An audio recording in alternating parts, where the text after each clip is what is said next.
One second, you're enjoying your day off. The next, your phone buzzes. A window's been broken at home. You're miles away. In 1 second, everything can change. That's why ADT's professionally installed security systems monitor your home 24/7. They're backed by the most company-operated monitoring centers in the industry, so you're always supported during an emergency. When every second counts, count on ADT. Visit ADT.com to learn more. Hi, Ryan Reynolds here for Mint Mobile. Are you looking for a beach read this summer? May I suggest your big wireless bill? It's got suspense, mystery, a slightly flat, emotional arc, and a shocking twist where you realize you've been overpaying the entire time. Fortunately, though, Mint's story is better. Every plan, $15 a month. Even unlimited. That's it. Happy ending. Zero tears. Give it a try at mintmobile.com/save. Upfront payment of $45 for 3 months, $90 for 6 months, or $180 for 12-month plan required. $15 per month equivalent. Taxes and fees extra. Initial plan term only. Greater than 50 gigabytes may slow when network is busy. See terms. There's no place to escape to. This is the last podcast. On the left. From your grave. That's when the cannibalism started. What was that? It was all over the place. Yeah, well, you grew up in New York. I didn't go to a lot of fairs. Yeah, you didn't go to the state fair. You didn't see fucking REO Speedwagon or BTO. I wish I did. All we had was hip-hop versions of the Looney Tunes on really, really long shirts. That's disgusting. I don't know why they had all that. Yeah, I don't know. Yeah, I remember hip-hop Looney Tunes. That's right. Hip-hop bugs. My father told me the country was going downhill. All right, so this is the last podcast. On the left, I am Ben Kissel. We got Marcus Parks over there. Hey. And then we got this guy here. Hi, I am numerological expert. Numerology. I don't need to be good at saying the word because I'm good with numbers. And this is episode 222. And you know what that means? What? We're doing a good job. What is the number 222 trying to tell you? It means you should... Taking forward action will result in something positive. Keep doing what you're doing. Continue along with your current line of thought and course of action. You're headed in the right direction. Yeah. And your current intention is aligned with your highest path and purpose. Kind of like when you're sitting down to write a manifesto before shooting up a bunch of people. Yeah, I was going to say, maybe for this episode, don't follow on your current path if you do want to go on a spree killing. All right, so today we're going to cover manifestos, a very interesting phenomenon that a lot of psychopaths, it's something they do. Absolutely. And create. That's what we're covering today. We're covering killers, specifically spree killers, who sent out manifestos either prior to their actions, during their actions, or after their actions. And today we're focusing on the manifestos themselves. Right. And these are really fun. Yeah. And not a fun thing, not fun what they did. I mean, that's terrible. Right. Ooh. It is terrible. It of is course terrible. it is. I'm being We all know sarcastic. that. I'm being satirical. Yeah, we all know that. But it is, the manifestos are amazing because you Right. really get to hear from the horse's cock what these killers believe they're doing, what their actual motives are. Like, we like to sit here and we talk, Sure. when we go through heavy hitters and we talk about their motives and we kind of wonder and you piece things together. Sometimes you get words from the killers, but that's normally after the fact that they've already Right. been in prison for a while and they've calmed down a bit and they've got to think about their shit for a little bit. This is a manifesto. A lot of these manifestos are written in the heat of the moment. Right. So you really get the brimming tea, the thick, the fat of the milk. Right. But these manifestos are just the pure niche. That's what I'll call it, the pure niche of the killer. Nice. So we're covering 3 different types of manifestos today. We're covering the crazy, the reasonable, and the pathetic. And we're going to always say reasonable. In quotes. Yeah. Reasonable. We're going to start off with the pathetic killers. Now, these types of killers are the ones who publish manifestos revolving around their seemingly superhuman inability to get laid. And their constant complaining is focused mostly on social rejection rather than ideological problems with society at large. Just 1 second. I have to start writing some things down. I'm working on it's a script. It's a script. I'm playing a character. Yes. Now, although Sung Cho, the Virginia Tech killer, definitely fits this category, today we'll be discussing a human being that is somehow even more repellent, Elliot Rodger, a.k.a. the Virgin Killer. This guy is a fucking human diaper.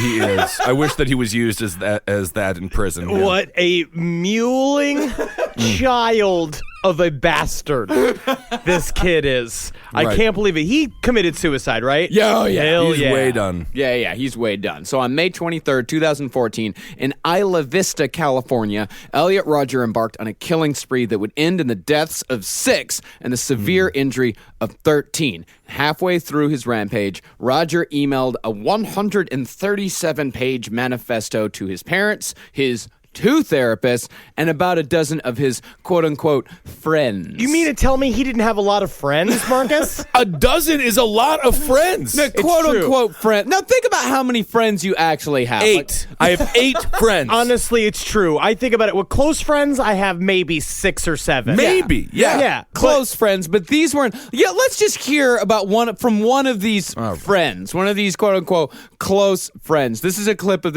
this guy describing what it was like to be friends with Elliot Rodger. Sometimes I don't want to hang out with him because he's so depressing.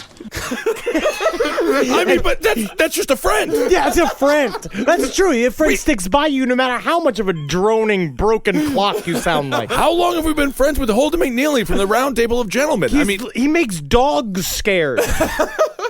But Elliot Rodger is, of course, he's a fucking piss bucket of a human being. Yes. And so the people that we even hang around him is, imagine this guy, Elliot Rodger, is like the cool one of his friends. Right. And they're all still getting laid. He's literally just he was friends with a lot of exchange students, correct? Yeah, Chinese exchange students. He lived with Chinese exchange students. That guy that was just talking was a Chinese exchange student. It was those guys and like his dad's friends. Yeah, and it's very strange. And it's like, and they're all getting laid. Right. And it's like his Chinese exchange student friends are like, I went to a geometry class today and I talked to young Emily Sue, and I will say, she is most delectable in the downstairs area. That's kind of a funny joke. Yes. I'm just going to get back to writing. So the manifesto, titled My Twisted World, the story of Elliot Rodger, is an unbearable concentration of 21st century entitlement, and perhaps the most disturbing that we'll cover today due to the sheer number of men who think exactly like him. The internet is filled with people like Elliot Rodger. We talked about how, technically the most masculine version of this was Leonard Lake and Charles Ng. It's like they took this cruelty to a much bigger level, a more intense level. Yeah, oh yeah. Cruelty of women, you're saying, right? Yeah, well, the entitlement, the view that women should be your toys. Yeah, women owe you something. So Right. the entire manifesto revolves around his virginity, which he blames on the quote-unquote cruelness of women, among many other things, including his apparent inability to learn how to skateboard when he was 10. Oh. This is from his manifesto. I had been trying very hard to get better at skateboarding, but when I saw that there were boys a lot younger than me who could do more tricks, I realized that I sucked. I could never master the kickflip or heel flip. All I could do was the ollie jump and ride down a few ramps. I saw 8-year-old boys at the skate park who could do a kickflip with ease. It made me so angry. Why did I fail at everything I tried? I asked myself. My dreams of becoming a professional skateboarder were over. Better get back to writing. Back to writing I go. Women hiding their vaginal hair from me, and I feel betrayed. So the first part of the Virgin Manifesto is a litany of complaints that start at the age of 5, in which he repeatedly mentions the name of a childhood friend named Lucky Radley, who Rodger said became an object of my extreme jealousy and hatred. A Lucky Radley is also when you eat a Carl's Jr. sandwich off a woman's butt. Ooh. Yeah, that's a Lucky Radley, too. Oh, I thought it's when you had a couple of onion rings at the bottom of a French fry container. That's a Lucky Bill. For Lucky Radley's part, he said in an interview after the attack that he, in fact, barely remembered Elliot Rodger, saying the Virgin only came over to his house a couple times and never gave more than a one-word answer to anything. I wonder, Lucky, if you would like some Zeppelis I got from the Italian fair. So you're like a closeted gay dude, right? No. Rodgers wrote at 14, quote, puberty utterly doomed my existence. I was finally interested in girls, but there was no way I could ever get them.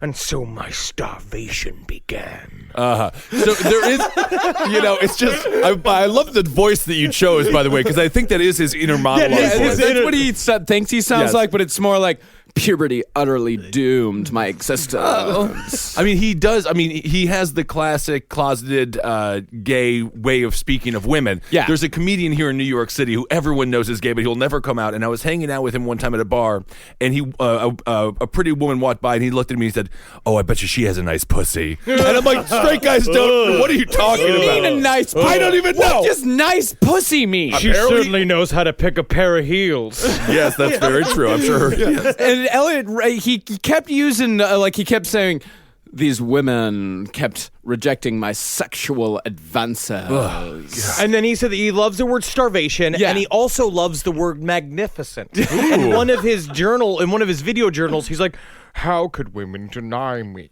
I'm magnificent. I have my Armani glasses. Look at how I look at them.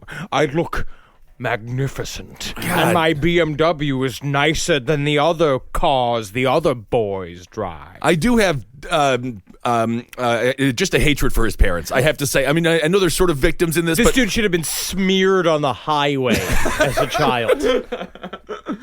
Now, Rodger said that all the boys his age were having sex at 14, which they fucking weren't. They definitely we weren't. We all know that kids lie about that type of shit all the time. Yeah. Like, what sorts of weird shit did kids say when y'all were 14? Like, oh my God, I used to be like, I didn't have 3 pizzas last night. And I would be like, yeah, I totally... I was like, I love watching porn. Ben, you have like a smiley of pepperonis on your chest. Yeah, because I didn't eat it. But Elliot, he believed all of this dumb bullshit that the kids were saying, and he hated them for it. This is what he wrote. That hatred would only fester the more I suffer from my sexual starvation. These recent events caused me to withdraw even further away from the world. I drowned all of my misery in my online games. World of Warcraft was the only thing I had left to live for. Bam, bam, bam, bam. Yeah. That's me just fucking wanting to shoot him in the fucking head. This guy needs to fucking go. Yes, I agree. See, one of the most important things to remember about Elliot Rodger is that he was fantastically rich, which even further played into his entitlement. This guy, he wore the most expensive clothes. He drove a brand new BMW. He went to movie premieres. He went to Katy Perry concerts. Ooh. This guy was more privileged than any of us could even possibly fucking imagine. Well, he came from a Hollywood family. Mm-hmm. He's very similar to a Jonah Hill, and his father directed a lot of commercials, which pays a lot of money. It does. And his it seems like his mom's only credit was that she dated George Lucas for a little while. Oh, wow. Yeah. That's a hell of a credit. That's a big credit. That's a big credit. Yeah, but Elliot was pissed off that she never married him. Why wouldn't you marry George? I just wish I could be closer to the mind that could have possibly have thought of that wonderful, magnificent character, Jar Jar Binks. Jar Jar. It needed a dose of humor. The Star Wars world had become so dour and sad. Yes, there's an army of clones, but what about me? Don't I yearn to smile? I starve for a joke or a chuckle. I guarantee you Elliot Rodgers loved Jar Jar. He had to. And he even had, like, in the Hollywood world, like, his dad knew a bunch of different people, and one of the dad's close friends was a screenwriter who used to give Elliot, like, certain tips, like, hey, why don't you try not being such a weird fucking creep? Sure. And this guy, he actually did have some pretty good credits. He wrote Ruthless People, My Cousin Vinny, and most impressively, Dirty Rotten Scoundrels. I'm actually going to see My Cousin Vinny for most impressively. I love that movie. I'm a Dirty Rotten Scoundrels guy. Yeah. So no one likes your final choice, Marcus? No, I said Dirty Rotten Scoundrels. Oh, you said that was the best? Yeah. Oh, overruled. I must get back to writing.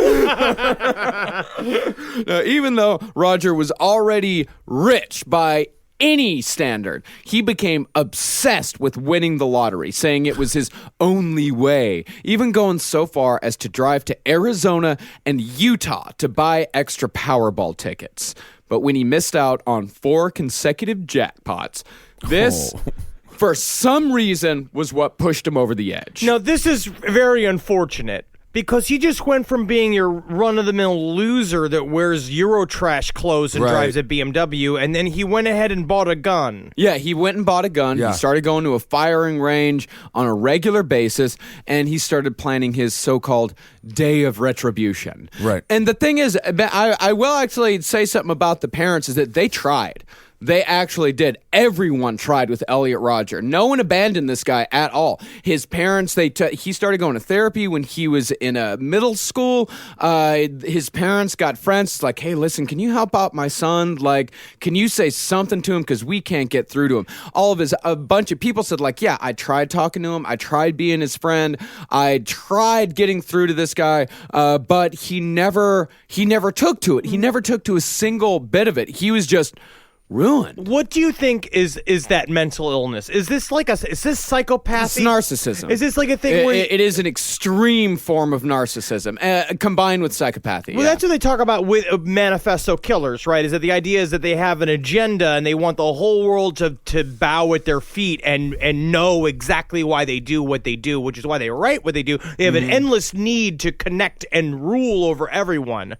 And it's very interesting how like you have a whole active community trying to help somebody, but he still goes ahead and he pulls the trigger. Yeah, he does it anyway. He could have made. I mean, he knows how to write. He wrote 130 pages. Why can't he just be an author? I mean, why couldn't he just be satisfied with that? Ben, anyone can write 137 pages. That doesn't mean it's good. Have you been listening to the shit that this guy's been writing? 50 Shades of Grey is true trash. That is actually really and true. Sold more books than any book on earth. Exactly. He could have written a story about the loner's perspective of a lonely dude going out looking at chicks that he can't get, and he buys a gun, but instead just gets his dick sucked for an hour by the gun salesman woman. That would sell 1 million copies. It would, and all you have to do is get that on the desk of one of these schmucky producers, and they'll be like, oh, sold, whatever. Exactly. Just books about battalions of hot women that stop shooters before they happen by sucking their dicks. I mean, Jesus, Henry, what would you do for this guy's connections? To be friends with the guy that wrote Dirty Rotten Scoundrels? I'd already be making money, baby. Making money. So as far as this guy's worldview goes, after his day of retribution was finally being planned, this is when his worldview really starts to come into focus. Women's rejection of me is a declaration of war, and if it's war they want, then war they shall have. It will be a war that will result in their complete and utter annihilation. I will deliver a blow to my enemies that will be so catastrophic, it will redefine the very essence of human nature. All right, so I just gotta. Do you know there's like 3.2 billion women in the world? What? Yes, billion with a B. What? Yeah, you're one person. And I heard somebody told me that even Danny DeVito has a wife. He does. Perlman, yeah. Rhea Perlman. Rhea Perlman. She's not a total dog. No. I mean, you would have to kill her as well. All right, I guess. I did love Cheers, though. Oh, no. Rhea Perlman has her own charm. Yeah. She does. Absolutely, she does. I could see it in the way Danny DeVito smiles. How happy she makes him. I wish I didn't have to kill Rhea Perlman. All right. Now, Elliot's ultimate plan was to travel to the Alpha Phi sorority house and kill as many women as possible, because through research and stalking, Rodger had decided that Alpha Phi had the hottest girls in town. He said, I will sneak into their house at around 9 p.m. on the day of retribution, just before all the partying starts, and slaughter every single one of them with my guns and knives. If I have time, I will set their whole house on fire. Then we shall see who the superior one really is. Can I just throw this suggestion out there at you? Why don't you're there, they're partying. Why don't you leave the knives and the gun and just go have a drink with them? But what about the day of retribution? That was just a day of celebration. You mean I should take my phone and I should turn it upside down? Yes, grow your heart. And his heart grew 3 sizes that day. So on March 23rd, Rodger began his killing spree by stabbing his 3 roommates to death because, as he said, "These were the biggest nerds I have ever seen, and they're both very ugly, with annoying voices." This is really Bundy-esque. Yes. To stab 3 people, I feel like I would wake up if my roommate was getting stabbed. Well, no, but no, I no, guess no, you no. just do it so quick. You got like weird allergy muffs on, and you got like the weird humidifiers running because they were a bunch of nerds. But this is straight berserko. It's not easy, berserker mode. It's not easy to stab 3 people in one sitting. it's really not. And it was later on at night, too. I mean, this was like early evening. Well, I mean, we didn't really have time to go through the actual timeline of what happened with the 3 roommates, but go read it. It's terrifying. When did they go to sleep? No, they weren't asleep. What? It was just, he just walked in and did it. Wow. So tragically, one of the roommates was planning on moving out the very next week, as Rodger reportedly spent most of his time in his room blasting the most hated of all musical genres, soft rock. His favorites included Phil Collins, Sting, and this song in particular.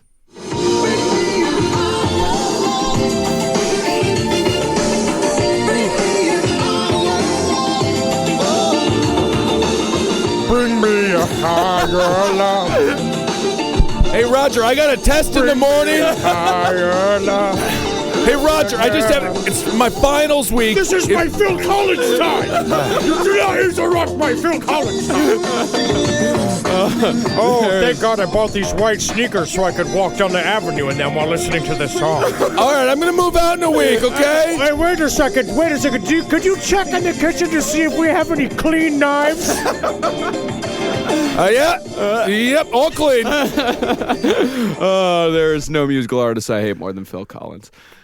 But is it Phil Collins' fault or his fans' It's fault? Phil Collins' fault. It's Phil Collins' fault. I'm going to say this whole killing spree is Phil Collins' fault. No, he does not have blood on his head. Yes, he Leave does. him alone. He does, because the thing about this, this music set Elliot Rodger in a belief that every day was supposed to be a sunny L.A. boardwalk in 1987. Yeah, that's where a he good was point. giving finger guns to chicks on roller skates. And they loved it. Yeah, they were like, woo, you know what I mean? Like, they didn't realize he was watching the videos, and no one loved Phil Collins like that in real life if he wasn't a multi-millionaire. There were actors in those music videos. Yes. Yeah.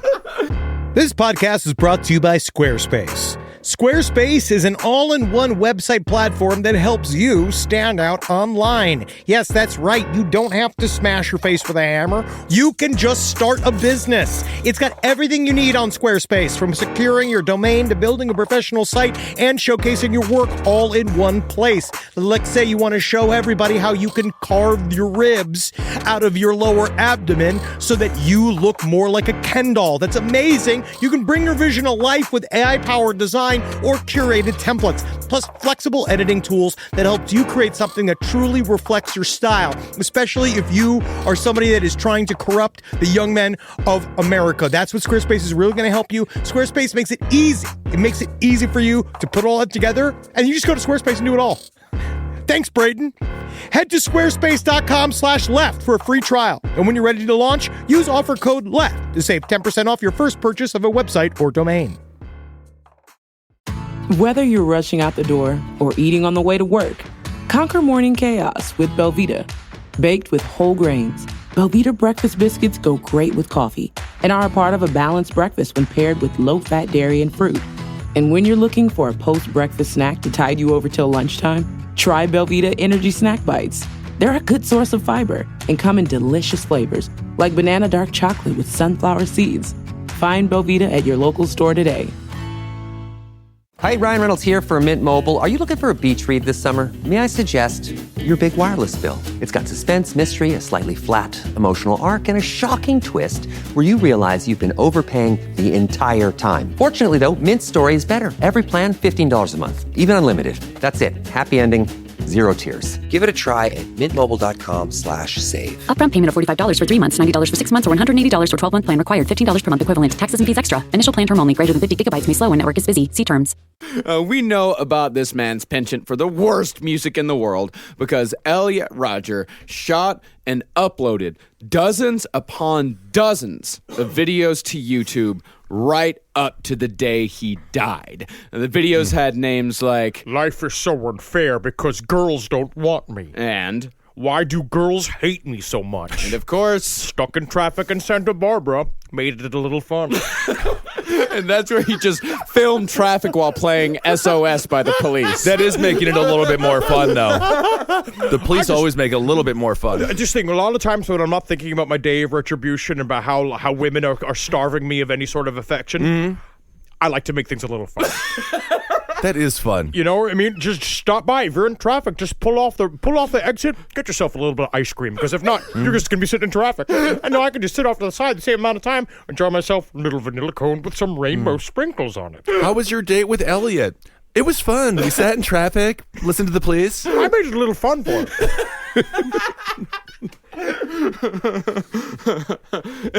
And he didn't just, of course, upload videos because his account is still up. Is it? Yes. Oh, wow. You can go and see his account right now. You can see all of the videos that he uploaded, and you can also see all of the videos that he liked. Oh. And he seemed to be overly fond of videos featuring various Pokemon songs, including this one.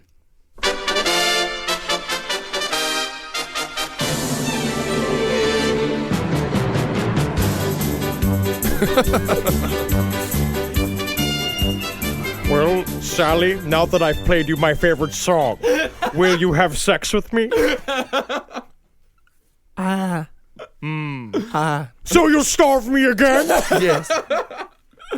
He was also really into videos about the video game Conker's Bad Fur Day, which was a mature audience's Nintendo 64 game about a greedy drunk squirrel trying to get home to his girlfriend. Good Lord. So in between the murder of his roommates and the assault on Alpha Phi, Rodger uploaded a video he called Retribution, easily one of the most repugnant, creepy, and pathetic videos on the entire internet. This guy, I mean, he is in the running for one of the worst human beings to ever exist. See, I would put him up there. Out of all the billions of people who have existed, Elliot Rodger, top 500. See, to me, my number one worst dude of all time is still BTK. I would say he's my number one because he added the methodical genius level of cruelty that BTK had. Like, that's the one thing that luckily Elliot Rodger did not have was any sort of like real commitment. Yeah. Well, these millennials don't get jobs. They don't. You know, Yeah, BTK went out there and worked. He really put his hands into it. And that's the other thing, is that millennials take it such for granted just uploading manifestos to YouTube and emailing them out. Right. Ted Kaczynski slaved over a typewriter for years. He sat in a milk-ridden shed.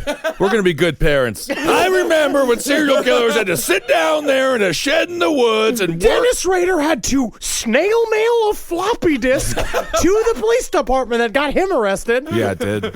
Yeah. I mean, Joe Rifkin had to actually go out and look for prostitutes on Long Island. Now you've got this asshole out on Gigolo Beach just putting up Craigslist ads. Yep. They're coming to him. Tinder's getting people murdered in their own homes and people are just thinking it's a suicide. It's not right.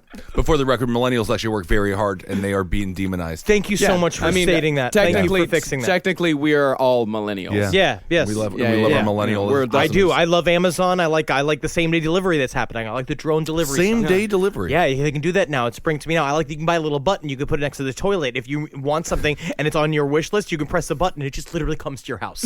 I don't know why it has to be by the toilet, but because that's where I do a lot of my shopping. Honestly, you buy online? Yeah. Well, you're deeply, on the toilet. deep into online shopping while I'm shitting. Oh, Yeah, is that on your phone or you bring your laptop? On my phone. I'm not a fucking pervert. Yeah, it's kind of gross to have the I'm not laptop there on your naked thighs. Just my top of my dick, just snail trailing the bottom of my fucking laptop.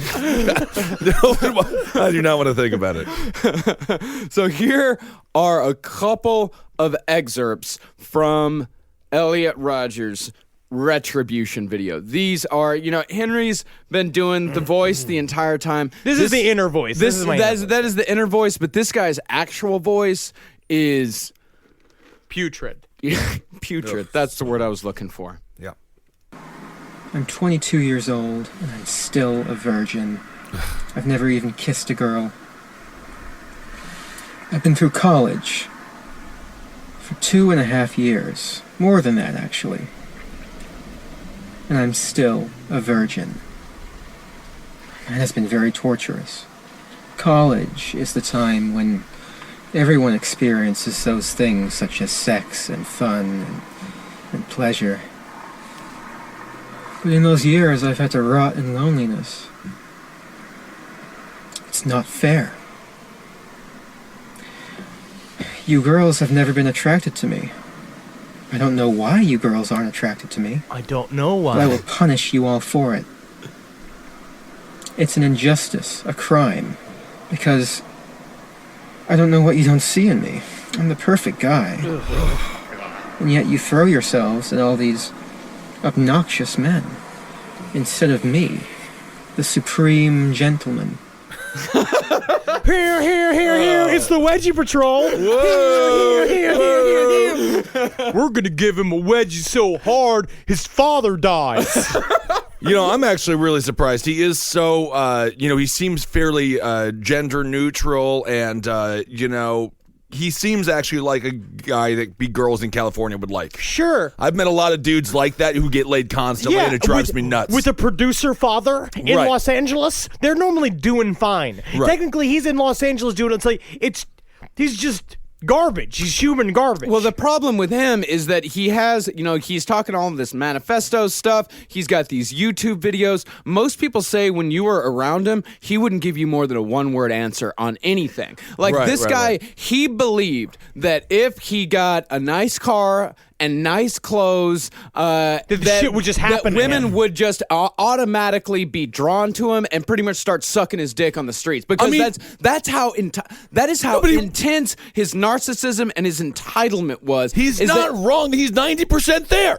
That's not wrong. I mean, he's wealthy. He's got a nice car, nice clothes. He seems sensitive. But they also, number one, he wouldn't know what to do with the woman if she even wanted to have sex with him. He wouldn't know what to do with her. No, of course not. This guy doesn't even watch porn. He just jerks off looking in the mirror. Yeah, he's all fun. But the FBI analyst that went into Sun Cho was really interested, talked about this a little bit, about how there was a difference between the manifesto version of Cho and the manifesto version of Rodger than the real life guy. It was like Cho was a nobody. Cho was a non-entity. Same thing with this guy. This guy sat and stared at his shoes and said nothing to nobody, but he was filled with silent rage. Yeah. And then that's how he got to make the jump on everybody doing this manifesto, which he said was the real him. And it's like, actually, no. The manifesto is a construct. The manifesto is the construct of turning yourself into a Quentin Tarantino character, into a big deal action star type, because now you can rewrite history. Now you feel like if I can put it in writing and put it out there, everybody will know I'm this malign genius or secret badass that should have been getting his dick sucked the whole time. But in actuality, the real person, the real Elliot Rodger is the silent nerd who sat there doing nothing while his friends were leading normal lives. Playing a video game with a drunken squirrel. Yes. And as far as his, I guess, narcissism went, I mean, his narcissistic complex, it went far beyond what it... I mean, there are a shit ton of narcissists out there. Every person that's listening right now knows a narcissist. But this guy was on a different level. Listen to this bullshit. And this pretty much sums up Elliot Rodger's view on the world and his view of himself. I hate all of you. Humanity is a disgusting, wretched, depraved species.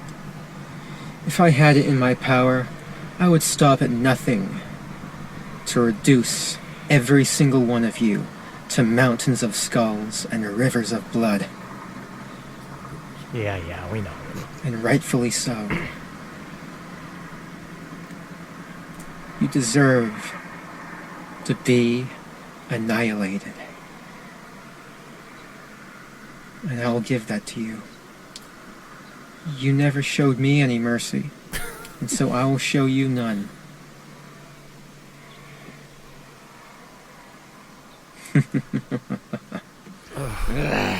See, I do believe I've given this same speech to my health insurance company. Yeah. It's good to say if you're talking with AT&T or something. All the guy had was mercy his entire life. Yeah. All he had was that. All those people willing to take care of him. Yeah, chance after chance after chance. And he talks like, I mean, you talk about him being in a movie, him rewriting it. He talks like he's in a bad movie. He talks like it's a bad screenplay. It's even got the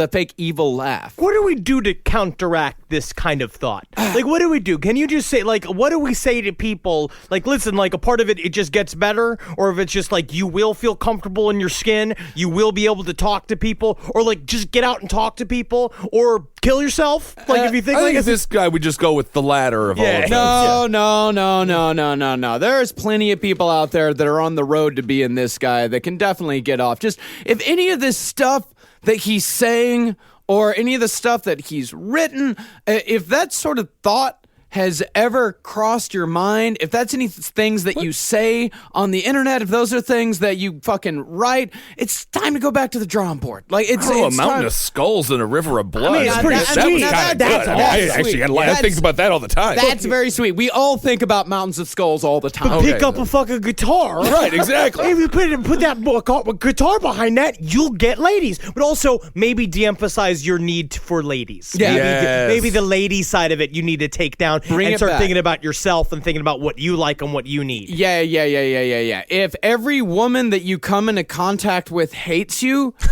it is your fault. If women do not like you, it is your fault. It is nobody. I cannot emphasize that enough. If women do not like you, if women are repelled by your presence, it is your fault. You know what you got to do? There are some mean women out there. Of course. I'm talking every single woman. Ben. What? If every There's some terribly mean women. Yes. But I'm just saying if this. every Listen. single woman, yes, there are some terrible But you know women. what you got to do is you got to get a gimmick. Get a puppy, be the tarantula guy on the boardwalk, be a magician, become a magician. What kind of woman you want to get. But I'm just saying, you could get a woman, get a hobby, do a thing, go again, apply yourself to something that betters yourself. Give you something to offer. Give something that you can give to the world instead. And also remember is that if you're a silent slug, you're not going to get a model. You're not going to get the hot blonde at the Alpha Phi sorority. That's just not going to happen. Yeah, sometimes it happens. Well, you just got to have a lot of money. Ben, why are you defending these people? I'm not. It sounds like everything I'm saying, you're kind of defending this guy. No, you're giving dating advice. I remember talking about Elliot Rodgers. I'm saying I've seen a lot of silent guys get with really hot chicks. Yeah, it happens all the time. It's true. But you have to be Dave Navarro. You have to wear a lot of scarves. Yeah.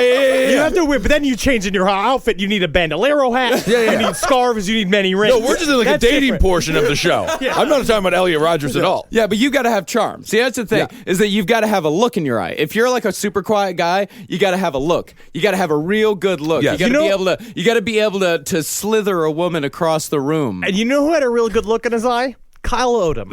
Yes, he did. Let's move on to our next manifesto. Oh, did he have a look? Now, we're moving on now to the crazy. Now, think about this. Now, Kyle Odom, we're going to cover here. He definitely had, I would say, a 9,000-yard stare.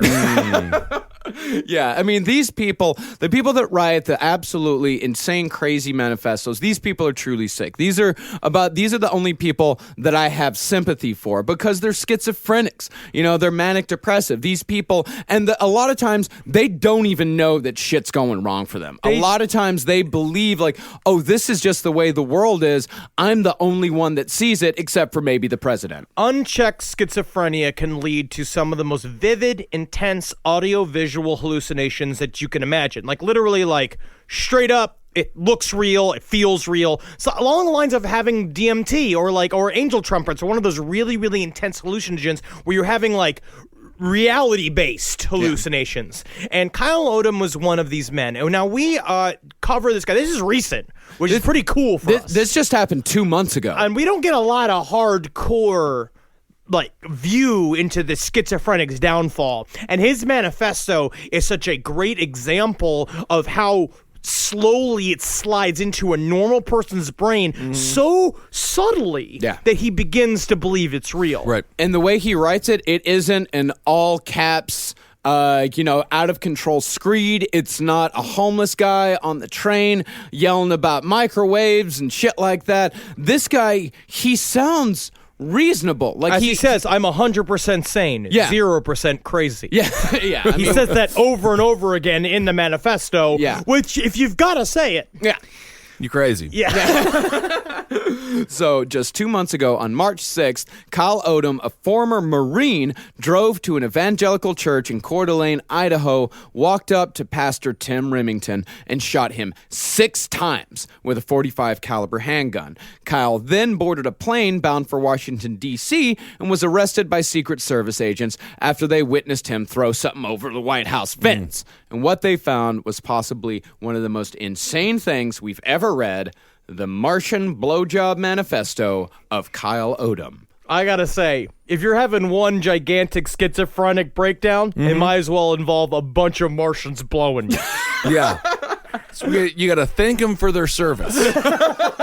Thank you for your service. I can't believe you came all the way from Mars just to suck my cock. Yes. Well, thank you for your service. So Kyle's central claim was that his life was ruined by an intelligent species of amphibian humanoids from Mars with technology millions of years more advanced than our own. Sounds crazy, right? It does, but I heard he was 100% sane. That's the thing. 0% crazy. That's the thing, is that it just sounds crazy. Because you know what? Truth is stranger than fiction. Oh. Kind of like that movie with Will Ferrell.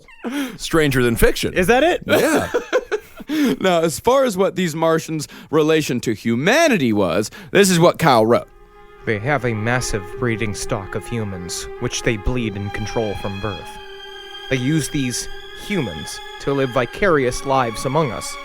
They appear to be completely normal because they're good at imitating human behavior. You actually don't sound that human right now. What? No, I feel 100% sane. 0%. 0%? Crazy! I'm not crazy! 100% sane. But above all, the Martians were controlling and manipulating humanity for, and this, surprisingly, is a new one to me as far as why aliens come to the Earth. They were using us for sex. We're sexy. Ooh. We are sexy. We're sexy. I mean, you ever seen like Star Trek or anything like that? We're definitely the sexiest on Star Trek, always. Well, you can look at us kind of squiggling around. We're pink. We're soft. You'd want to stick a dick in a bunch of us. I just feel like he went through a weekend where he watched The Matrix and then he watched Earth Girls Are Easy. And then he just like combined them and he's like, that's my manifesto. It's quite possible. Now, this is what Kyle wrote as far as how the Martians approach sex and humanity. They take control of wild human beings and use them as sex slaves. Don't believe me? Ask President Obama to take a lie detector test on this one. And that was the problem, is that it's hard to pin down Obama to take a lie detector test to see if he's getting blown by Martians all the time. Is this a democracy or not? I want to see the documents. Well, that's what he was saying. It wasn't that, you'd think he was thinking, it's like, oh, President Obama's in on this. He knows that the Martians are giving a secret blowjob. No, he thinks that President Obama is a whore for Martians. I see. He thinks that Obama is in the thrall of the Martian race. Right. Yeah, so after first contacting the aliens through transcendental meditation, Kyle said that the original blue light that he had encountered during said meditation, and he, by the way, identified that blue light as a female. Yeah, he identified that one as a female, which will be different from what happens later on.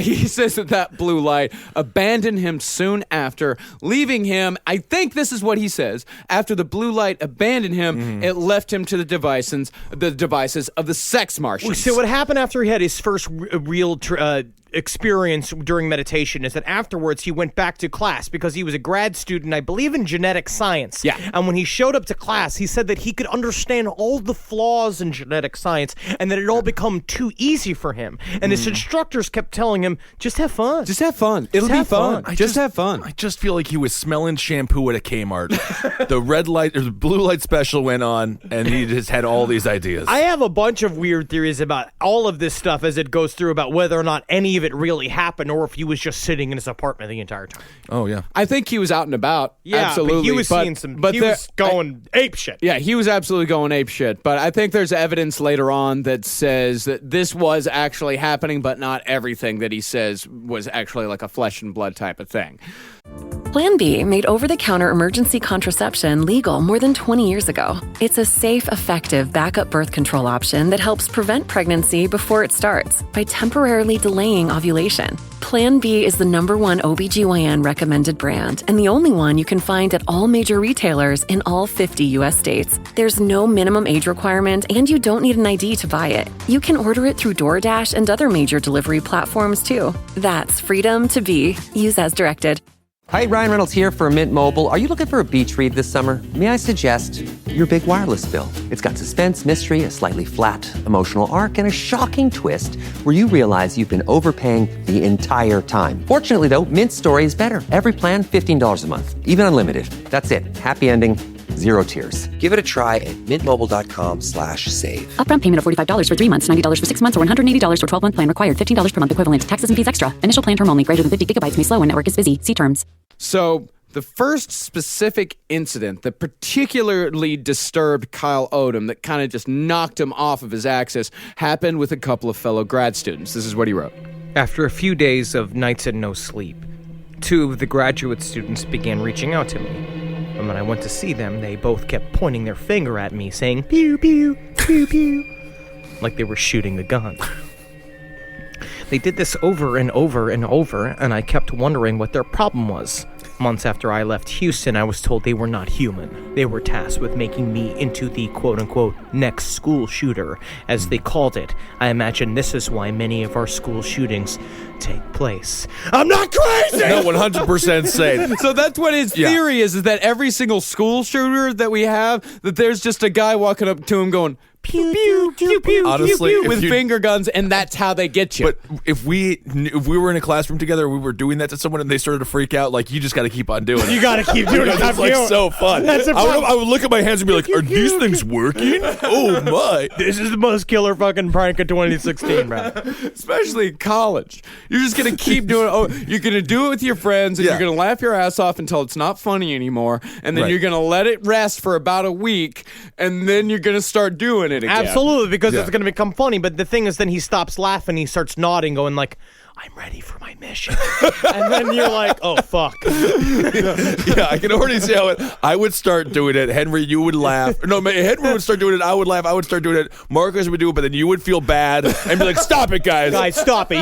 He's really getting fucked up by this. But then Marcus would start doing it and realize how fun it is. And then, long story short, Marcus would yell at us when he goes and shoots up the school. Not Marcus, but the guy that we traumatized. So, not too long after that, Odom's very serious schizophrenic tendencies started their steady ramp up into a total break from reality.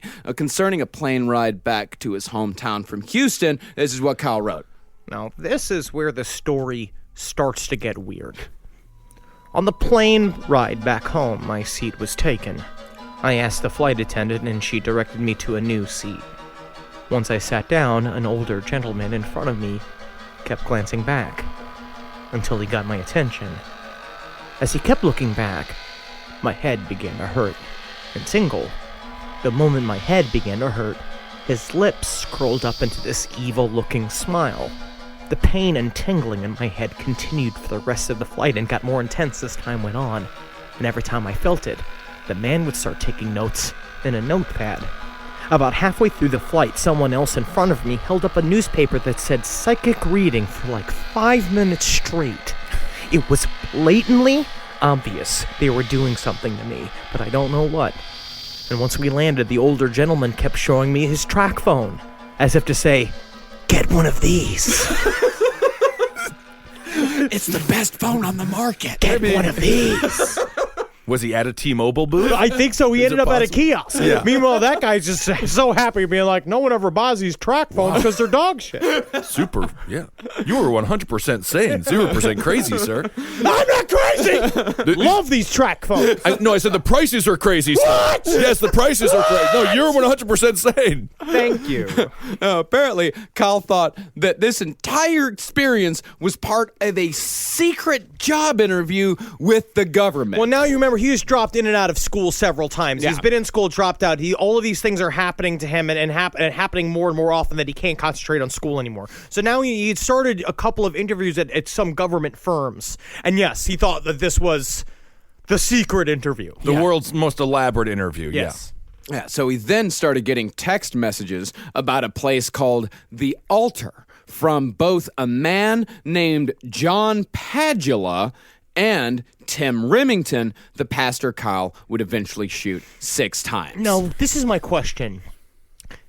Do you think he was really getting these text messages, or is this insanity? This is insanity because he said specifically in his manifesto that Tim Remington was sending him text messages. In Bible verses. In coded Bible verses. That he was just sending him Bible verses, and Kyle said that he would just sit and stare at the Bible verses trying to decipher exactly what was happening. Although it could also be a possibility that Kyle Odom went to Tim Remington's church, gave him the phone number, and Tim Remington was just one of those assholes that decided to just text him Bible verses every once in a while. Or he's on a mass text. Yeah, exactly. Yeah. Like a weekly, like once a week you get a text. Yeah, a once a week Bible verse. And yeah, because I think there's definitely evidence that Tim Remington was the only actual real person in his life, which is why he was the one he fucking shot. Well, absolutely, because then he believed that he was the source of all his problems. Yeah, exactly. And then he said he got one last text from Tim Remington that just said the word angels. And then he noticed helicopters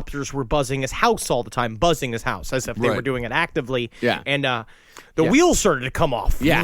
Yeah. He said that he made an appointment to meet this John Padula, but before he could meet that appointment, something, quote unquote, very bizarre happened. After making the appointment to meet John, something very bizarre happened. I received the most unnatural erection I've ever had. It felt like someone was manually pumping blood into my penis, and I don't know how else to describe it. And immediately after that, a song began playing in my mind. The lyrics went, "Sister, sister, he's just a plaything. We want to make him stay up all night." So he just had a Talking Head song stuck in it. Sister, she's just a baby. We want to make him stay up all night. Were you able to relieve yourself? Did you? Oh, several times. Yeah, good. No. Yeah, so he started getting powerful erections. Yeah, really powerful erections. And what did you say about the manifesto, Henry? Because you put in the words erection and penis. Well, all of the naughty words were redacted. He had written out all of the words, and then he blacked out erection and he blacked out penis. I have to assume it's erection and penis, but then I was reading other stuff online, and it came out as erection and penis. Okay. Yeah. I mean, but what got him so aroused? We'll get to alien space vibes, bro. Yeah.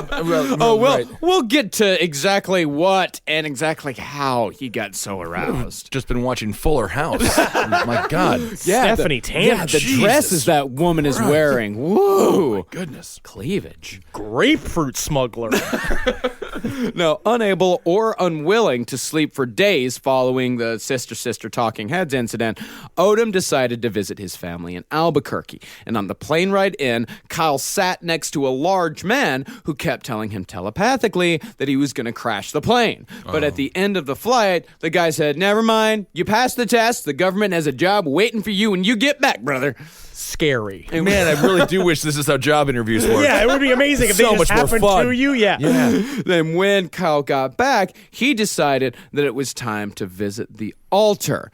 And then, on this trip, that is when Kyle Odom realized, mostly due to the smell of the place, which Odom described as reptile and vinegar, that he wasn't dealing with the government at all. It could be only one thing. Martians. Always. And with Martians comes the inevitable sex. Yeah, hell yeah. That's when it gets sexy. Because up until this point, Kyle was extremely confused. He didn't know what was happening. He hadn't, quote unquote, figured it out yet. Yeah. He was just thinking that the government was just on was a bonerific interview series with the fucking government. Yeah, I have to change it a little bit. I'm 95% sane, 5% rock hard. Rock hard.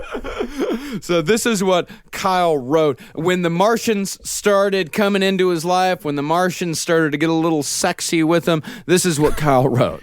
One day I was in the bakery at Safeway when I got surrounded by a bunch of old men.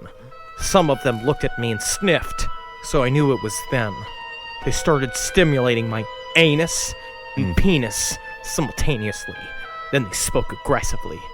They said, "Humans are nothing more than the result of a successful genetic experiment. You are a threat to the way these people think, and you could no longer be free in society. Your life is over. You are nothing but a toy. Your purpose now is to suck cock." They continued to say other explicit things that were so obscene I won't repeat them here. This has happened in the Safeway? What I think is really interesting is I just think a group of gay men realized that they can manipulate the schizophrenic man into having sex with all of them by just telling them they were Martians. There's a kid, the kid in the cereal aisle in a cowboy hat should be like, pew, pew, pew, pew. I will say this, though. If you do want to have sex with a crazy person, you just have to say, "I'm from Mars and our Mars commander demands it." And you'll get sex. Yeah, and a whole series of other things. As far as I know, I think it was just one old man jerking him off and the other guy playing with his butthole a little bit. Oh, at the bakery of the Safeway. Yeah, but I imagine it was behind the dumpster at the bakery. Yeah, I would hope so. Not like right there. I mean, that's a lot. And I wonder what the other explicit things, because that's pretty. You are nothing but a toy. Your purpose now is to suck cock. That's pretty graphic. See, I imagine they said other stuff like, "We want to look at your butthole," and we just want to look at it. And, though I'm gonna lick it. I'm gonna lick your butthole, you young boy. Or maybe it was just like, "I want to hold your hand on the boardwalk in Coney Island. We have a really nice time looking at the ocean and the seagulls." Why don't you guys just get married? And that's what another guy said next in the soup aisle. You guys like each other so much, you guys should just get married. So after the butthole handjob encounter in the Safeway, the old men took Kyle back to his place, and Kyle said for the rest of the night, the old men constantly stimulated his genitals and made him orgasm to the point of serious pain. So bad that Kyle attempted suicide by burning charcoal in his car's back seat with the windows rolled up, but the Martians wouldn't let him. Very intense. It's a strange way to do it. Technically, this is like the real-life version of the website Lemon Party. Oh, yeah. Don't go to it, by the way, if you're at work right now. Yeah, but otherwise, go check it out. Check it out. Now, in desperation, Kyle attempted to confront the Martians at the church. Speaking with Pastor Tim Remington, the man that Kyle ended up shooting 6 times, Odom said that the pastor's face changed, but only for a second or two, just like a little reptilian flash. This is what Kyle wrote. This is what Kyle said it looked like. His eyes really stood out, so they captured my attention. They were huge and bulging. The eyelids were darker green, and the irises were yellow-brown with slit pupils. Weird. Yeah, and he actually did a couple of sketches of these aliens, these Martians, what they look like. It's pretty much like a Muppet turnip head. And he said the reason why they did purposely look like Muppets, and they helped engineer the look of Elmo, this is in the manifesto, in order to get human beings acclimated to what Martians look like when they come down to sexually take over. So he just absorbs all this imagery from the real world, and he has no way to. He's crazy. That's how it deeply happens. sick. Are you telling me he's not 100% sane at this point? Is that what we're learning? No, he's not 100% sane. I would even say he's 90% sane. You know what I mean? I wouldn't even give him the benefit of that. Yeah. I would say a solid 7% sane. Yeah, I mean, when you get paranoid schizophrenics, I mean, every single thing that they see is a sign, and every single thing that they see is completely directed towards them. The world revolves. So there's a around certain them. selfishness to it, right? I mean, it's not necessarily a selfishness. They just can't control it. Yeah, it's not a selfishness at all. The thoughts are coming so intensely and vividly that you just think it's real, and now you're scared. Mostly he's in terror, running around thinking that Martians are raping him, right? And like literally, I have to kill the man responsible. You begin to believe that Tim Remington's the guy you have to get rid of, and then he says that he shot him 12 times, and he's like, anything but a Martian would have died. Yeah, and it's not a selfish thing at all. I mean, it doesn't even have to be as bad as paranoid schizophrenia. I mean, a few years ago when I was having like really intense problems with anxiety, I believed that people could read my thoughts on the train, but only on the train because the metal in the subway was a superconductor that would activate the psychic thoughts of people with latent psychic abilities. Marcus Parks, 100% sane. Now he is, though, but he actually just got a certificate. He also literally now has, I'm sorry to say this, Marcus, but I can read your thoughts. Yeah. And you do have a bar over your head. That's how I know how to approach you about certain things. Is that when when the lever is hitting about over 90%, I know that we can talk. Yeah, absolutely. Nice. Yeah. And these things just happen, and I've gotten better, by the way. Hell yeah, look at good. you. Look at me. But no, it's true. Bipolar disorder also has hallucinations. There's a lot of stuff that your brain, again, is just jelly. And that also, again, shows how thin reality is. About how, like, you're just one fucking cuckoo step over from the fact that you believe that Martians are blowing you every day, and then you have to kill the head of the Martians, or you'll never stop being jerked off until you hurt. Yeah, I'm 2 weeks without bipolar medication away from believing that people can read my thoughts. All right, Marcus, I just want to do one test. I have finger guns here. Boo, boo, boo. Look, I'm a chill Bill, dude. Ooh, look at that. He's a chill. Wow. Nice. We're safe, Henry. I'm a chill Bill, yeah. Is it weird that it makes me want to kill? That is kind of weird. Okay. Yeah. Okay. I've been going through a lot, though. Well, Kyle Odom, despite all of this shit that's going on in his head, despite him thinking that old Martian men are giving him blowjobs and giving him handjobs until his fucking dick can't shoot anymore, he still attempted to live a normal life. He was going to school to be a pharmacist. He went back to school to be a pharmacist. He said, you know what? I don't care how many blowjobs these Martians give me. I'm still living my life, man. I'm still fucking doing it. America, yeah. Also, there's probably somebody at Duane Reade right now who believes Martians are sucking his cock. Yeah. And he's giving you your prescriptions every day. Yeah. I mean, that is the American way. During my first gigantic bipolar breakdown, I finished college that semester. You know why? Because I had a can-do attitude and a head full of Seroquel. There you go. And the thing is about the pharmacy school is that Kyle, he was actually doing pretty good for a while, but then the Martians, the brain manipulations started ramping up again, and that set Odom into blind rages and complete and total blackouts. And Kyle said that the Martians were fearful, paranoid, hypersexual, and hyper-aggressive, particularly the males who were power-hungry, megalomaniacs, obsessed with control, and above all, Martians hate surprises. Don't even try to throw a surprise party for a Martian because you will get blown until it hurts. Concerning the behavior of these creatures, Kyle wrote, who else do you know that has these characteristics? If you answered God from the Bible, you are correct. Oh, I did. Martians are responsible for the God myth. Martians may have created humans as they claimed, but they are certainly not gods themselves. They are just another intelligent species that evolved on a neighboring planet. There is no God. There is no heaven. There is no hell. Earth is as close to heaven as we'll ever get, and we are letting the Martians ruin it, and they're going to destroy Earth, just like they destroyed Mars if we let them. Our survival rests in their hands for the time being. 100% sane. He's doing fine. Yeah, great. He's almost a pharmacist. I mean, that right there is, you just replace like Martians with corporations, and yeah, you got a point. Ooh, you're Bernie Sanders. And so Kyle Odom, not able to take it anymore, took a .45 caliber pistol and shot Pastor Tim Remington, presumably the only flesh and blood representation of the Martians that Kyle could actually touch and see. And Kyle Odom currently awaits trial in Idaho. And also remember, Tim Remington lived, so the whole church can really use that for fucking mileage because it's a fucking miracle. And he gets to come back and be like, when I went through a tunnel of light. And when I got to Jesus Christ, he said to me, the most beautiful man I've ever seen. He said, it's not your time yet, Pastor Tim. Now you need to go back to your congregation and get $20 from each one of them so you can buy yourself an Xbox One. An Xbox One? Wow. Yeah. Wow. Yes. And if you go far enough, you can get your own multi-million-dollar mansion, your own private jet. Wow. They need it, though, in order to properly serve their congregations. Yeah, they really need it. And how we got the manifesto is that he threw a flash drive over the White House, onto the White House lawn, and that can get you arrested. Yeah, it can. Yeah. You can't throw anything over the fence at the White House. What if it's like a I Love Obama a balloon? Nope. I still don't think they like it. What about a flying airplane that says I love Obama, please host back? You can't even throw like a empty Taco Bell wrapper over What if the it's a Linder ball, like those delicious Linder balls? You can actually do that, and you can that makes a tree. Oh, okay. Yeah. Chocolate tree. The 25th Amendment. Yeah.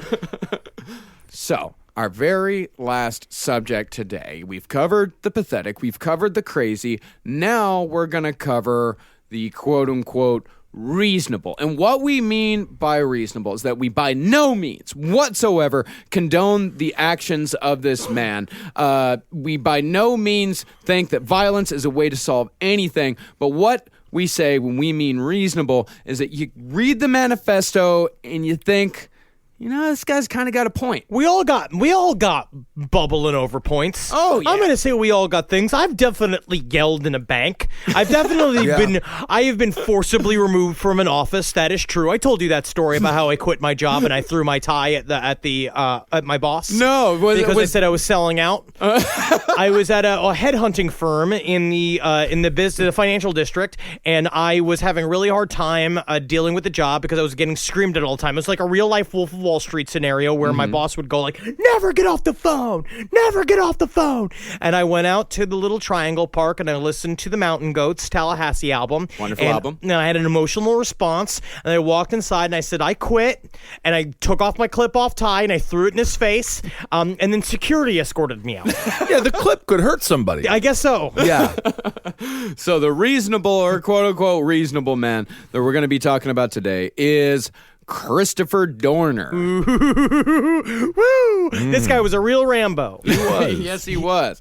On February 3rd, 2013, former LAPD officer Christopher Dorner began a 9-day reign of terror that paralyzed the city of Los Angeles, making cops so jumpy that they accidentally shot 3 civilians during the largest manhunt the city had ever seen. It even topped Richard Ramirez easily. Hey, they were excited to shoot those civilians. Yeah, they were thrilled to have a reason. Now, eventually, Dorner would kill 4 people and wound 3 others in the name of righting the wrongs that he said were done to him during the few years that he was a member of the LAPD, specifically institutional racism within the organization, which we know... The LAPD? No. Innocent. They are a fun bunch. I am not... Like, it's hard to be a cop. Yeah, it is. I mean... It is actually hard to be cop. Yeah, we actually have quite a few We have quite a few police officers that listen to the show while they're on patrol. I've heard from quite a few. So let's go. I mean, we're definitely going to preface this by saying not all not all cops are bad cops. There's a shit ton of good cops out there. Most cops are good cops. You just hear a lot more about the bad ones. Well, yeah, because those are the ones you write about. You don't always write about the good cops because it's boring. Yeah. Boring story, yeah. Super boring. Now, the interesting thing about Dorner is that there is a definite logic to his actions, to his violent actions. There's a cause and an effect. By his own admission in his manifesto, Dorner again and again from childhood had a pattern of meeting racist actions or words with swift extreme violence. He told 2 stories in particular where he said when he was a kid, like he grew up, and this kind of thing, like this is a sort of childhood thing that was instilled within him. He grew up in a town that was 99% white. Yeah, and he was alone. Yeah, he was basically the only minority walking around. He was the only minority. He was the only black kid. Kids used to throw racial slurs at him. And he said, beat the fuck out of them. He beat the living shit out of these kids. Dorner was a big guy. Yeah. And also, Dorner was a real fucking, like, through and through like blue guy. Like he was a goody two shoes in a way. He was a stickler for the law. Yeah, he was all about integrity. That was what he always talked about, was integrity. He's constantly used the terms, it's not just us, it's justice. Yeah. Like that's a lot that he said a lot. So I could see how both he was a very good cop and also very annoying to his compatriots. Yeah, sure. And also possibly a very bad cop. A very reactionary person. Yeah, possibly he would have possibly been an extremely dangerous person to have out on the street. Sort of like a liability. Yeah, I would say a big liability. Mm-hmm. Now, if that pattern holds of meeting violence or meeting racism with violence, and by the way, this is just speculation on my part, it's possible that Dorner must have encountered quite a bit of racism in the LAPD to inspire the murderous rage that eventually bubbled over into actual action, which, again, absolutely none of it is justified whatsoever, no matter what. But if you follow the logic, then you can see how this happened. Well, if you believe his manifesto, he already had one sort of violent interaction with the fellow police officer when they said the N-word in his presence in a cop car van when they were talking about another perp. And he was like, basically, he turned and he's like, don't say that word again. And the other officer was like, I'll say whatever word I want, because he was his superior. And then Dorner grabbed him by the shirt and said, don't you ever say that word in front of me again. And wrestled his superior in a van, but because cops work the way they work, nobody reported the incident. And of course, the N-word was no, as Dorner was going for a bagel or a donut. Yes. And then the second N-word he said was Nader. They were talking about the Green Party. Nader, yes. yeah, right. There's actually a lot of N-words. There's many N-words. There's quite Nincompoop, ninja, not for nothing. That's two in there. Nancy as a woman. Yeah, and now we're actually out. Yes, so there's actually not that many. There's that we 9. Yeah. And the 10th one you can never say. And 9 is one, so that's kind of fun. Oh, wow. 11. Oh, my goodness. To give some backstory, Christopher Dorner was fired from the LAPD in 2008 after an incident in which he was found to be lying about an excessive force complaint registered against Teresa Evans, an officer he was training with in 2007. Perhaps not so coincidentally, this complaint was registered the day after Officer Evans gave Dorner a negative performance review 2 weeks after the brutality incident in question actually happened. And there's a thing about Dorner is that he believed that he had never had an unsatisfactory mark on any one of his records when he was in the services and when he was in the police department. Absolutely not true. He actually yes, of course.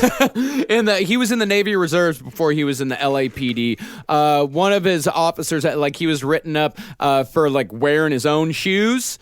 In the Navy Reserves. You got to wear the Navy shoes. Yeah, you got to wear your freak flag fly in the fucking Navy. They signed a big contract with Reebok. You better wear those Reeboks. Yeah, that's what they said, that he was a stickler for the rules, but only the rules that he believed in. You got a problem with my elf shoes? It's almost Christmas. I'm trying to keep the spirit alive. Just not really what we have here in the You mean to say I can't wear my jingle shoes? I did not. No, I did not even say How that. am I supposed to keep the Christmas spirit alive? Does anybody remember Christmas Carol? No. Scrooge went from a miser to a generous man, and it was all because of the Christmas spirit. I'm not saying anything racial or anti-Christmas. Come at you with equal force. Come at me with force. I was just... Now, Dorner claimed that Officer Evans kicked a mentally ill man in the face in the process of an arrest, but the review board, after interviewing several witnesses at the scene who said that no kicking took place, they ruled against Dorner and fired him for false testimony. However, it must be said that the victim in question was given medical treatment for facial injuries that night. He told his father at the hospital that he had been kicked in the face by a female officer, and he gave a videotaped interview saying the exact same thing. But then the father of the victim said that he was riddled with schizophrenia and often said yes to many questions that were asked of him. And then anything that's refuting this is coming from the mouth of Dorner. Dorner is the one saying that people did not stick up for him on the review board, and he was the one that said that Evans had the nickname of the Chupacabra when she had a reputation for drawing blood. Yeah, he said that one time they were arresting an elderly woman, and Evans gave the old woman, she had very thin skin, and Evans gave the old woman an Indian burn. Oh. That's a Chupacabra move. That is a Chupacabra move. No, a Chupacabra move nips a small hole in a goat and goes, Ooh, Chupacabra. Yeah, that's the problem with Dorner, is that he makes dozens upon dozens of claims. His manifesto is very long. It's accusatory, as you could almost say. He's got a lot of opinions. Right. He's got a lot of opinions, and he makes a lot of accusations, but he also killed 4 people. Yes. Yeah, his credibility really goes down. Yeah, it really does. Yeah, your credibility really goes down. Why, when you dress in camouflage and hide in the San Bernardino mountains, for some reason you can't be taken seriously anymore? Yeah, so for some reason that just sort of shoots your credibility to hell. But, like Henry said, the person who's arrested, he was severely mentally ill, and by the time they got him into the actual hearing, he was incoherent, he was unresponsive, didn't say a single word. And while this does prove nothing, it is very interesting that Dorner could be fired from the LAPD for something so comparatively small when officers who straight up murder people or straight up just beat the fuck out of suspects can just get off with a slap on the wrist. Right. Well, it seems like he compiled a long list of complaints, and they probably just got a headache with him. Yeah, what happened was that he sick of him. You have to build friends in any organization. Totally. Being a cop, again, is very difficult. Yeah. And so a lot of times they have to stick up for each other. And that's both in good and bad ways. There are ways it's like they look out for each other's lives and they sacrifice their lives for each other. But also there's a weird gray area between a lot of times of what is right and what is legal. The thin blue line. Yes. And so a lot of times they hold this code of like we hold ourselves together. We make sure we are honest to ourselves. We make sure we don't betray each other. We make sure we don't rat each other out no matter what happens. We'll handle it one-on-one. They're a gang. Yes, they're a gang. It's the same thing. A lot of the times. And so Dorner made no friends at the LAPD. That's what he said. He said apparently, like Teresa Evans said, when the day they started training together, Dorner was like, when I'm done, I'm going to sue the whole LAPD. And he had started picking at different policies and the way people handled stuff basically all the time as it went, and became a real know-it-all. And they don't like that. No, he became a know-it-all. He became a nuisance. He just didn't follow the company line. And, pretty much when you're at any job and the entire time you're like, this place fucking sucks. Like, this place blows. You're probably going to get fired. Right. Yeah. And there's something to hazing, and there's something to, you got to get acclimated. You got to get in the system. Well, you got to get buy into company culture or get out. Basically. Yeah. So after being fired from the LAPD, Dorner returned to the Navy Reserves, where he'd served prior to his career as a police officer, but he was discharged in January of 2013. We have no idea why. Just a few days later, the rampage began. And it is very unclear. I couldn't find out what Dorner was actually doing from 2008 to 2013. That is 5 years. Between the time he was fired from the LAPD and the time that he wrote his manifesto and killed 4 people, that was a 5-year gap, and we have no idea what he was doing. You know when Forrest Gump just ran for all those years? He just paced. Yeah, just circular pace. I think he was just getting real good at Smash Brothers and the harmonica. Could be, yeah.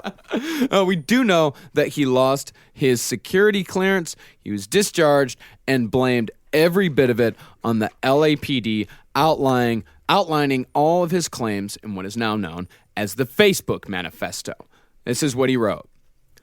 I have exhausted all available means of obtaining my name back. I have attempted all legal court efforts within appeals at the superior courts and California appellate courts. This is my last resort. The LAPD has suppressed the truth, and it has now led to deadly consequences. Now, his manifesto began with definition of the word name. Yeah. And what it means. Yeah, he said, this is what this is about, my name. A man is nothing without his name. And that's the whole thing. The whole point of his killing spree was to get the LAPD to reinvestigate his firing. Yeah, and that was the whole thing about the shooting sprees. Like, this is going to call attention to inequality in the LAPD. It's not like Rodney King called attention to it. This is what's going to call attention to it. This is what is going to get people to look into institutional racism. But it did go viral. He did very well. It got a lot of likes. Think about how hard we've tried to go viral. Oh my God. Never done it. How many videos I made about how hard it is to date and, and all the stuff like, Tim Tebow, he's ridiculous. Have you made a Tim Tebow video? I actually did do a Tim Tebow video for Jess.com. I don't think Jess.com exists anymore. No, I don't think it does. Now, Dorner goes on to name multiple incidents of racism that he encountered while working in the LAPD. This is what he said. I saw some of the most vile things humans can inflict on others as a police officer in Los Angeles. Unfortunately, it wasn't in the streets of LA. It was in the confounds of LAPD police stations and shops, aka cruisers. The enemy combatants in LA are not the citizens and suspects, it's the police officers. The attacks will stop when the department states the truth about my innocence publicly. I will not accept any type of currency or goods in exchange for the attacks to stop, nor do I want it. I want my name back. Period.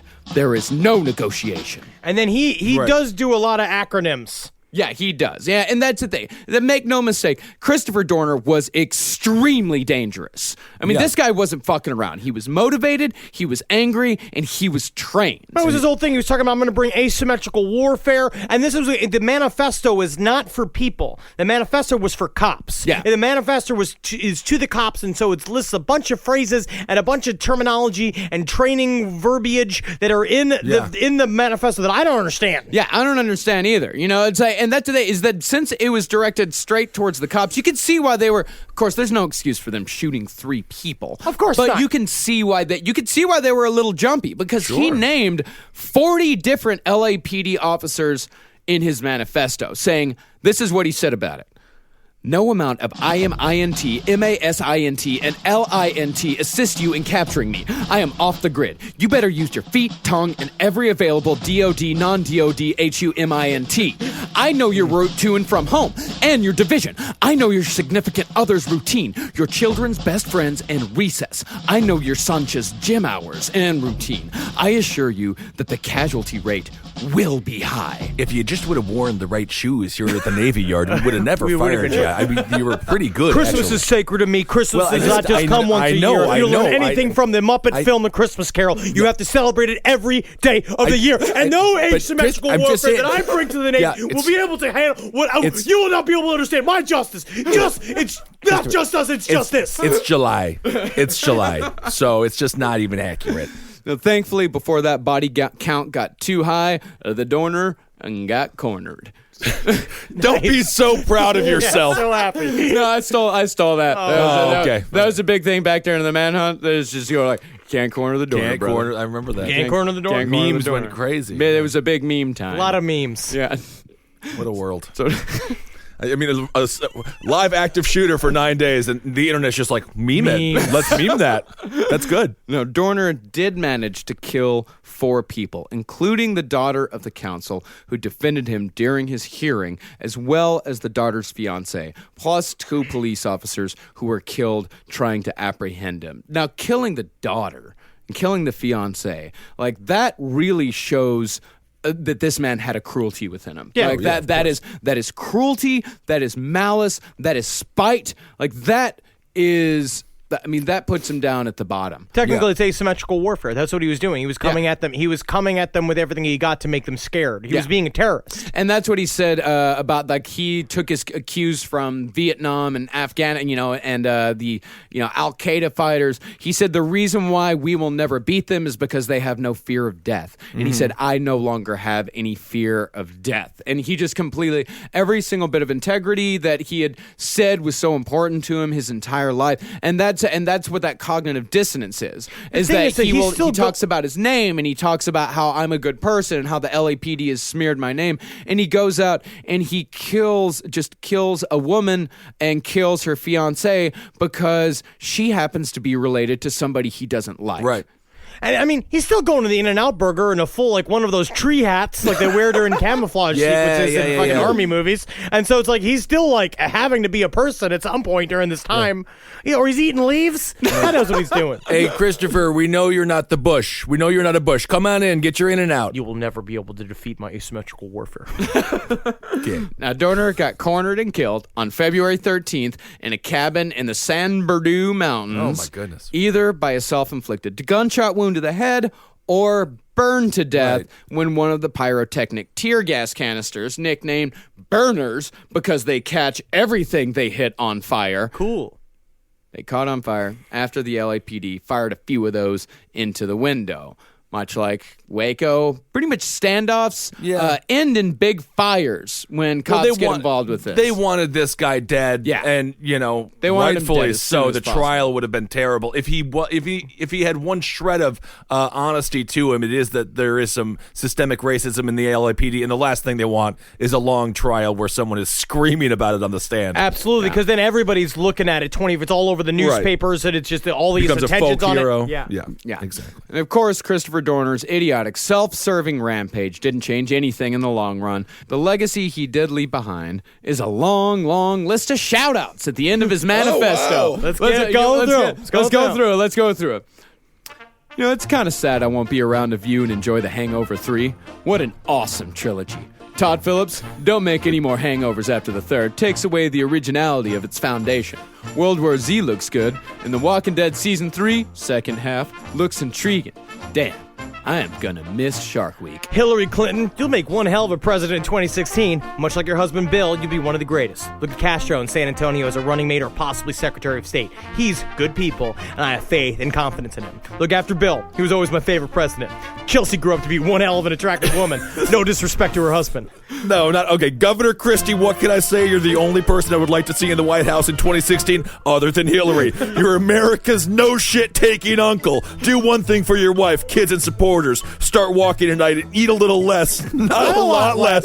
Just a little. We want to see you around for a long time. Your leadership is greatly needed. Off the record, I love your new bangs, Mrs. Obama. I didn't vote in this last election as my choice of candidate, John Huntsman, didn't win the primary candidacy for his party. Anderson Cooper, stop nagging and berating your guests. They're your guests. This is amazing. Christopher Waltz, you impressed me in Inglourious Basterds. After viewing Django Unchained, I was sold.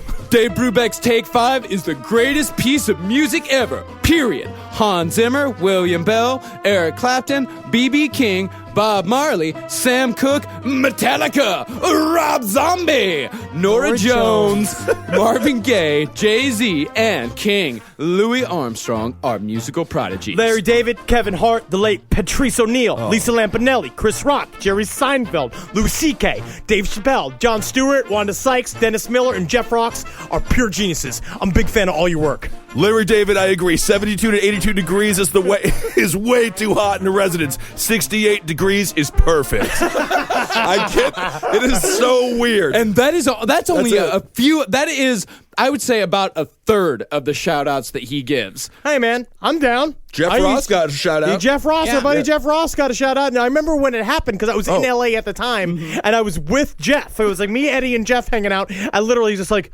She's got a shout out from Dorner. We're all like, woo! Like, we're all excited. And we have one more here. Henry, I actually loved your Netflix specials characters. That's what I'm talking about. Yeah. I got to say, Henry, what you did with the characters, it was outrageous. You're obviously playing the character. I got to appreciate that sometimes you step out of line in order to keep the rest of us in line. Can't corner the Dorner. Cannot corner that. Well, you can. Yeah, you can. He shoots himself or you burn down the building. You set him on fire like he's a guinea pig in Indonesia. Yeah, sure. Turns out you can. And we got one last guy that we don't really got the time to cover because we already did him for fucking 2 episodes. Yeah, we did 2 episodes. We did Ted Kaczynski. I will have my revenge. Uh-oh. And Ted, another reasonable man. He makes a couple of good points about the emergence of technology in society and how it's taking us further from being human.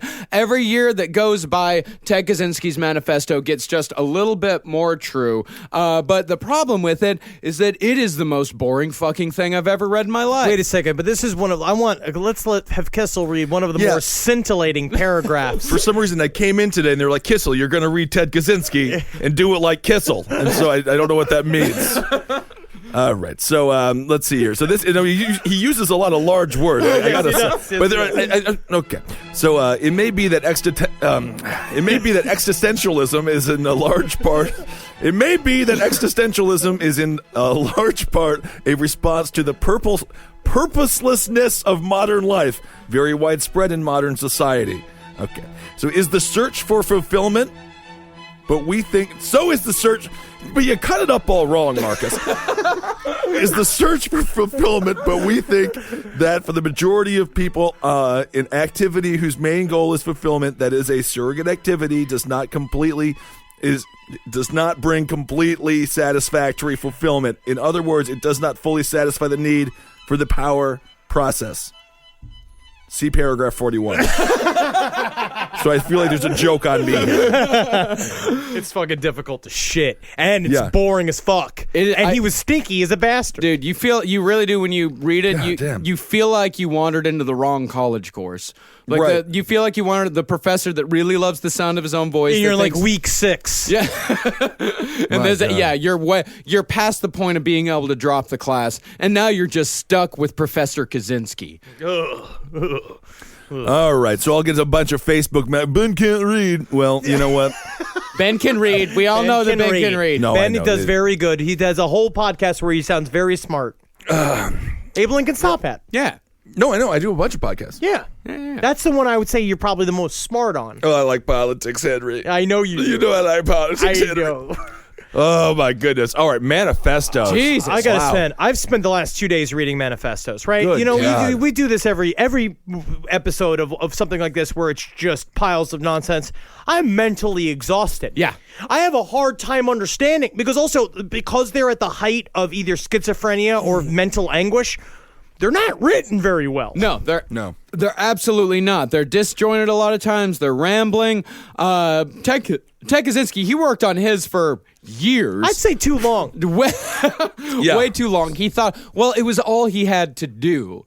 But these guys, you really do. You read this stuff and your brain turns to mush. Speaking of which, I got to say a big thank you to Megan Fierro, research assistant, who actually read Ted Kaczynski's manifesto and gave us quite a few choice clips from it, some choice excerpts from it, but it's too boring. It's too boring. It's just way too boring. And so I want to thank her for taking the bullet on that one. I also want to thank research assistant Alice Bennett, who did a lot of great work on this. The research assistants have really been killing it lately. 2 have already died. They actually have. It's really sad. They die of that Japanese death where they're just too exhausted from work. Yeah, Right, exactly. right. Death by overwork. Thanks to the research assistants that have really been helping us out a lot lately. I'm going to tell you this. You know what? Also, you don't have to kill to get a manifesto out of your system. Go ahead, write a manifesto, keep it in your drafts or email. Just keep it. Technically, J.K. Rowling was starting a manifesto. It turned into Harry Potter. It turned into a lovely book for kids. Yes. So start writing a manifesto. Here's a couple of things that you can start with. There's a couple of topics I like to start with. Oh, you're going to give them some prompts? Yeah. Here's to all those who didn't believe in me. That's a good one. That's a good one. My own personal revolution. Good. I think it's a good one. And the other one is I'm taking you all with me. All right. Yeah. Not bad. You just write along those themes and then save them in a draft and then you get them out of your system. Yeah, get it out of your system. And then after that, maybe try to, try to convert your manifesto into a concept album. Or go to a bowling alley and bowl. Do people still do that? I think so. Concept albums? Absolutely. Bowling alleys. All right. Thank you guys so much for listening and supporting the Patreon page. Of We course. can do that. Patreon.com/lastpodcast on the left. We're getting really close to our goal of $10,000 a month. And of course, as we said, if we get that $10,000 a month, then pretty much everything will be self-sufficient. It paid for itself. We will be able to make Last Podcast a top priority. And speaking of which, and we'll be able to take a lot more live shows. And speaking of which, God damn, we've got so many live shows all across America coming up this summer. The big one that we got right now is Los Angeles. We are coming to Los Angeles on July 16th. We're going to be at the Crest Westfield Theater doing a live showing and live commentary of one of the best horror movies that has ever existed and one of the first horror movies that has ever existed, Haxon. All right, but before that, we got to go to my wonderful land of the Midwest. We're going to Chicago. We're going to Chicago. Yeah, we already sold out the first show. We added a second show. It's going to be our children's matinee. Now it's children's matinee in name only. It's understand what it is that we do. Understand what it is that if you bring a child, you're a bad parent. That's on you. Yeah, that is absolutely on you. But I'll entertain your child. Yeah. Oh, okay. I don't mean suck its cock. All right. But that's a good indication of how our show is. Yes. So remember that if you do have a child. But just Google Last Podcast. I don't have the exact information right now. Just Google Last Podcast on the Left Chicago tickets, and you'll be able to find us there. If you want tickets for our Los Angeles show, get those soon. We are close to selling out that show. And by the way, that Haxon showing, it's going to be our own cut, and I'm going to be doing a custom soundtrack for that movie because it's a silent film. I'm super excited for that. We're going to start work on that real soon. It's going to be we're going to have a band play beforehand called The Real Players. I just sent them a list of a ton of different really cool songs from horror movies. They're already starting to work on it. I made sure to put some Iron Maiden in there. They said they can fucking handle it. Are you going to do what evil men do? They're going to do Run to the Hills, but I can also get them to do What Evil Men Do. What about Sarah McLachlan? In the Arms of the Angels. You know, I lost my virginity to Sarah McLachlan. You did? Yeah, it wasn't my choice. The girl that I was with, she was a college freshman. I was a junior in high school, and she thought she wanted to make it special for me. In the Arms of the Angels, like you're fucking a dead woman. Yeah, no, I was going to say a crying dog. I mean, this was 1998, 1999. Before she sold it to the... Yeah, before she sold to the ASPCA. Sold out. She did sell out to the ASPCA. She really... I mean, she's making bank off of that. Totally sold out. But the live shows we've got, we can't announce them just yet because they're not officially booked, but we've got some really cool shit all over the country coming up. Follow us on Instagram at LP on the left, and you can follow me on Instagram at Dr. Fantasti. I know Kissel is I'm just working on it. Marcus is at Marcus Parks. Yeah, and you can also listen to my music show, The Lucky Bone Show, if you go to mixcloud.com/Marcus Parks. Yeah, you can find me on Twitter at Ben Kissel. I mean, I am on Instagram at BenKissel1. I just forgot my password. I don't know how to get it. You got to just change your password. Yeah, but then, all right. Yeah, I mean, you could just click a button that says forgot password, and they send you a new password to your email. Yeah, well, where am I sending it to? To your email. Oh. There's a lot of complications. don't confuse him. Yeah. I'm on Twitter at Henry Loves You. Also follow me on Snapchat, I guess. Oh, you're doing Snapchat I've sent out like 3 of them. I don't know what Snapchat was out. I don't know I what heard it was out. I don't really care. It's totally out. Yeah. All of these comedians are saying like, "Oh, I guess I got to get on Snapchat now." It's out. You guys are you missed the boat. Great. Yeah. Good. I don't want to. I like Instagram. And if you want your very own Last Podcast on the Left t-shirt, go to cavecomedyradio.com/merch. And I guess we haven't done a show since the last live show. Thanks so much for everyone who came out to the Creek in the Cave. It was a wonderful show, and everyone is always incredible. And for supporting all the shows here on CCR, we are crushing it. Marcus and I do Abling Against Tom Pat. As mentioned, that's politics. It's so fun this year. Yeah. Roundtable of Gentlemen. Get drunk with your friends. Section of the Human Activities. Where and page 7. Yeah, Section of the Human Activities, where I elaborate more on those weird things I was talking about earlier with thinking people could read my thoughts. It's a mental health advice show.